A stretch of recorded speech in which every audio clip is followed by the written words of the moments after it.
दरम्यान कोल्हापूरचे खासदार सदाशिवराव मंडलिक यांचे पुत्र संजय मंडलिक यांनी आज शिवसेना कार्यालयात भेट दिल्याने अनेकांच्या भुवया आश्चर्याने उंचावल्यात। संजय मंडलिक यांना कोल्हापूरमधून शिवसेनेच्या वतीने उमेदवारी मिळण्याची शक्यता वर्तवण्यात येते। संजय मंडलिक हे खासदार सदाशिवराव मंडलिक यांचे पुत्र आहेत आणि त्यांना शिवसेनेच्या वतीने उमेदवारी मिळण्याची शक्यता वर्तवण्यात येते आहे।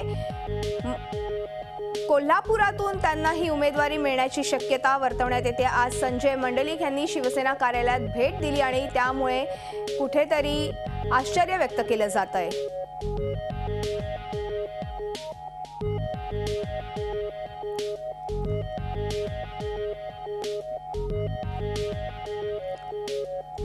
दरम्यान ह्या सगळ्या प्रकरणानंतर कोल्हापुरातील शिवसैनिकांनी आम्हाला बाहेरचा उमेदवार नको अशी प्रतिक्रिया व्यक्त केलेली आहे।